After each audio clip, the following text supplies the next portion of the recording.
Here are the horoscopes for the week of the 4th to the 10th of November 2024. So we're coming out of the first Mars-Pluto opposition, which was around the 3rd. And although Pluto has been rumbling away in our lives, doing the hard work in the background for about 16 years since 2008, the sudden opposition of Mars may have brought something to a head this weekend. It feels like a tipping point, manifest in your life in various ways. The lower and higher masculine, so there could be a battle of powers there, some sense of needing to mature, to grow from the younger to the older. For some it could have been angry, some it could have been an initiation of some sort. Really does depend where Mars and Pluto were active in your chart at that particular point. We'll have 2 more oppositions, one in January and another one at the end of April, but those 2 oppositions will have moved on and they will be occurring in Aquarius and Leo. So we're closing out the Cancer-Capricorn opposition now, and we're closing out of a whole era of Capricorn energy completely as Pluto walks on towards the finish line, crossing over from Capricorn into Aquarius for the next 15 years or so on the 20th of November. So here we're in the final clear up, letting go of all templates, barriers, limitations, restrictions, false beliefs, personality stories, lower mundane thinking. And this should be tangible now over the next couple of weeks as we walk towards the 20th. Daily a feeling of being more sovereign, lighter, more aware, broader perspective, having broken free of the shackles of many of society's systems and many of our own mental prisons.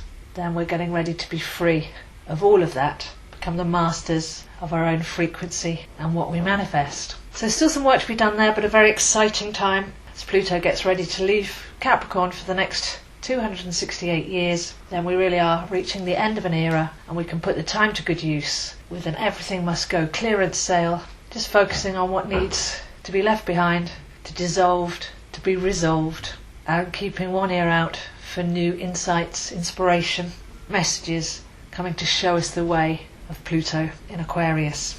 Then the smaller, more personal planets are on the move this week. We have, on the 6th of November, Mercury crosses the point that it will retrograde back to. So we're heading to another Mercury retrograde. This is solely in the sign of Sagittarius. And if you are following along more closely, this is going to happen from 22 back to 6 degrees Sagittarius. So if you know what that means, find that in your chart, because that's where the next Mercury retrograde is taking place, and on the 6th of November we're crossing over into the first phase of that. So as we know, Mercury retrograde is an opportunity to see things differently, to have things brought to awareness so that we can change our mind, change our perspective, change our alignment, direction, and make our lives better as a result. So mental elasticity and a sense of humour are often our best friends during this phase. And in Sagittarius we'll be looking here at wisdom. Sagittarius the sage. So there could be some really big things that we need to change our mind about, as this seems to coincide with the last leg of Pluto in Capricorn. What do we need to liberate our mind from in order to be free? Ask to be shown the programs that are still running, the assumptions that you're making. What are they based on? Is the foundation correct? So the timing of this is exceptional.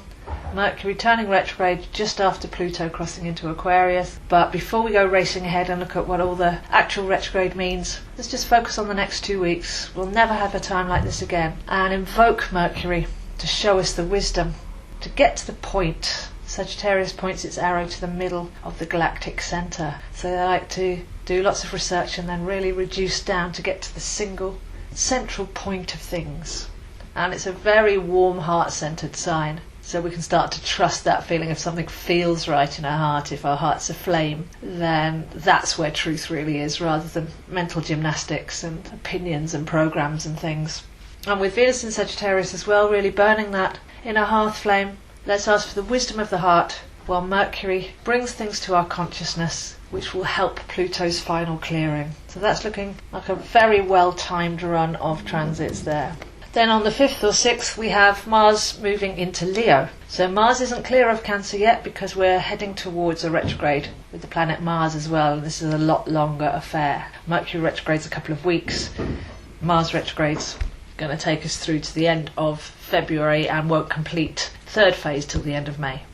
So Mars will be retrograding from 6 degrees Leo back to 17 degrees Cancer. So do have a look and see where those are in your chart, especially if there's any planets there that can be impacted, or which houses, which area of your life that will be happening in. So Mars into Leo, ready to retrograde at the beginning of December, but again, without racing ahead to that, let's really connect with our passion, with our dynamism, with our creativity, with our boldness and our bravery, our lion heart, and fire up from within. The retrograde over the winter will be taking us in to shore up our emotional security, but for now, Mars in Leo, a very bright, creative, bold and shiny aspect, which goes well with Mercury and Venus in Sagittarius. We're lots of fire signs here. Things are really warming up. And all of this together is helping us understand how to navigate the coming Aquarian waters, because that's all going to have to be from true knowledge and inner passion, having cleared and purified our channel, so we can be guided by higher inner guidance. So getting rid of petty mental, emotional, personality, baggage and programs has been a long haul, but hopefully they're all falling away now. But the way going forwards is going to be inner guidance and connectivity to our frequency and a responsibility for our transmission and our manifestation. So all in all, fairly calm week.